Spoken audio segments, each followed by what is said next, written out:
Travis Kelce is the best tight end in the NFL right now, but achieving this involved twists and turns that fans may not know about. From being a telemarketer to a reality TV star to giving back to the community, Travis Kelce has done it all on his way to becoming a legend.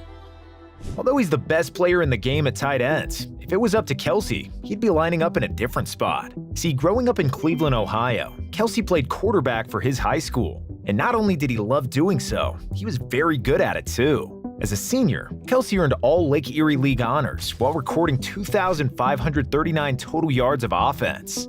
He threw for 1,523 yards and 21 touchdowns while mixing in 1,016 rushing yards and 10 rushing touchdowns. Having thrived in high school playing QB, Kelce wanted to continue playing the position in college for the University of Cincinnati, and getting to play QB was actually part of Cincy's recruiting pitch to Kelce. After redshirting as a freshman for the Bearcats, Kelce became the team's Wildcat quarterback. That season, he was used primarily in practice, and in actual games only recorded 8 rushes for 47 yards and 2 touchdowns without attempting a pass. But in practice, Kelce was making a name for himself at QB. A former Cincinnati wide receiver said, "It was all Travis's world. Whatever he wanted to do back there. What he did was crazy, but it worked because we all trusted his athleticism." While Kelce's redshirt sophomore campaign was supposed to be his time to show the rest of the college football world his skills, he never got the chance to do so, and he only had himself to blame for that. Because before the season began, Kelce was kicked off the team for failing a drug test for marijuana. Lucky for him, he had an older brother, Jason, who also played football for the Bearcats. Jason went to bat for his younger bro and begged the school and coaching staff to give Travis another chance. As a senior, Jason was an established and respected member of the team, so he was promising everyone that he would personally look after Travis and get him back on the right path. And Jason didn't take this promise lightly, as he put a second bed in his room so that Travis would have to sleep by him and stay out of trouble. Thanks to Jason's vow to help his brother, the school and football program decided to decrease Travis's punishment to only a 1-year suspension. After reflecting on what all went down, Travis said, "I owe Jason so much credit for doing that and putting his name on the line for me to be able to finish my career at Cincinnati. It was something that I cherish so much, it's hard to explain to people, to be honest." But during his time away from the football team, Travis was desperate to find something to occupy himself and put some money in his pockets. So instead of being the big man on campus, chasing his NFL dream, he took a telemarketing job where he made $8 an hour to sit in a tiny cubicle and conduct surveys on Obamacare, where apparently people were regularly yelling at him about how the government was stealing their money. It was an experience that often left Kelce feeling depressed and was quite the wake-up call for him.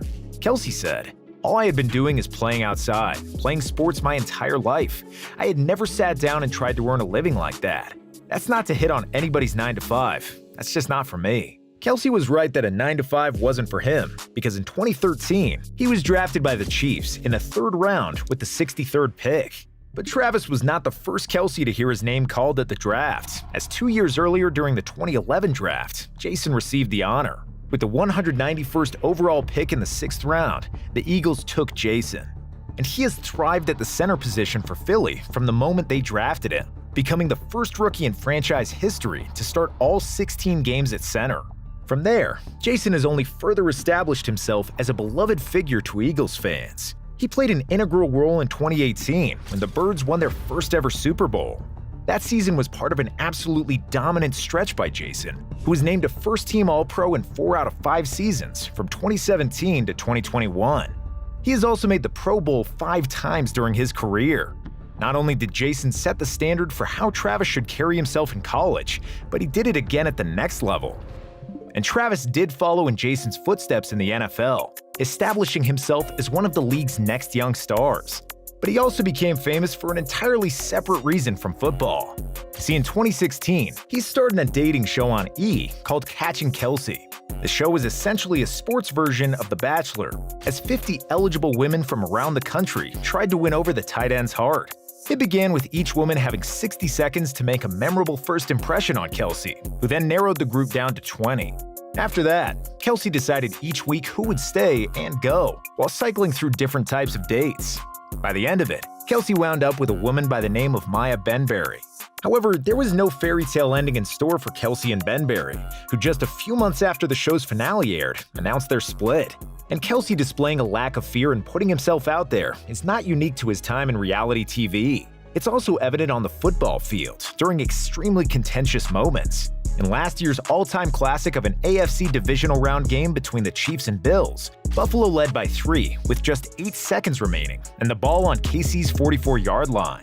As the Bills called a timeout and the Chiefs drew up a play to try to set up a game-tying field goal, Kelce decided to take matters into his own hands.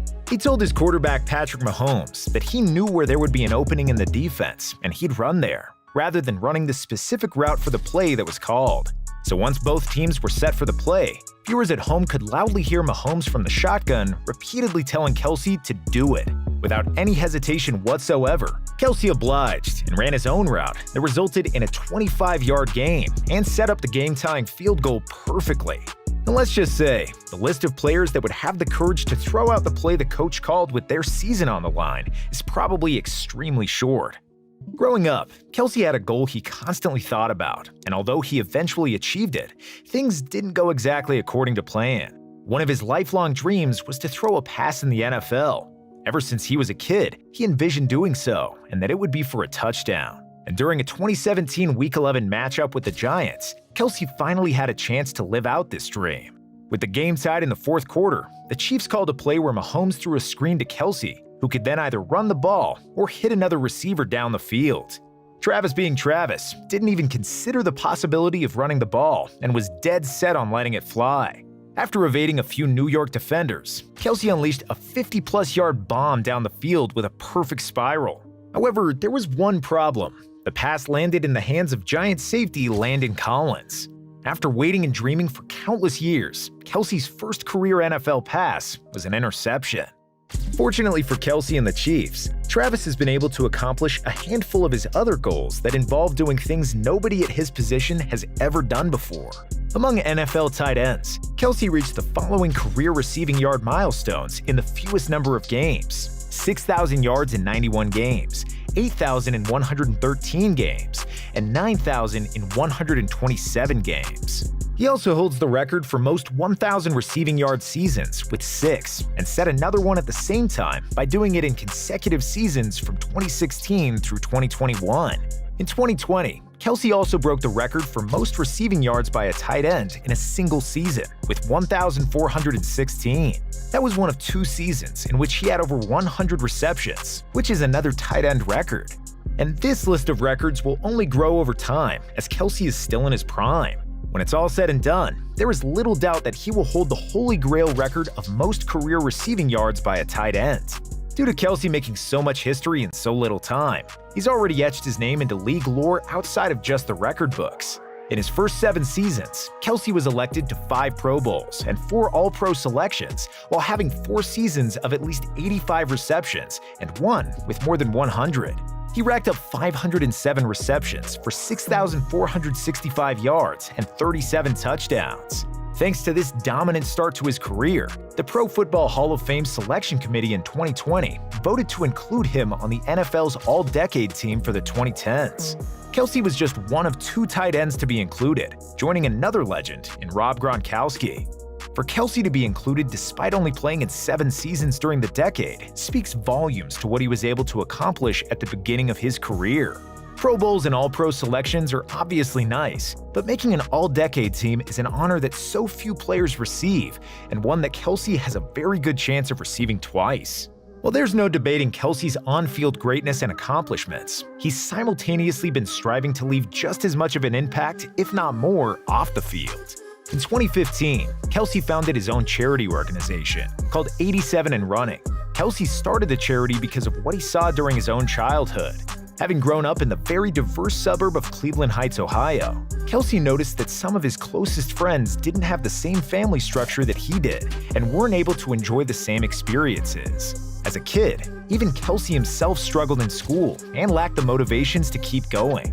So he wants to provide opportunities and mentorship to the kids growing up in similar situations.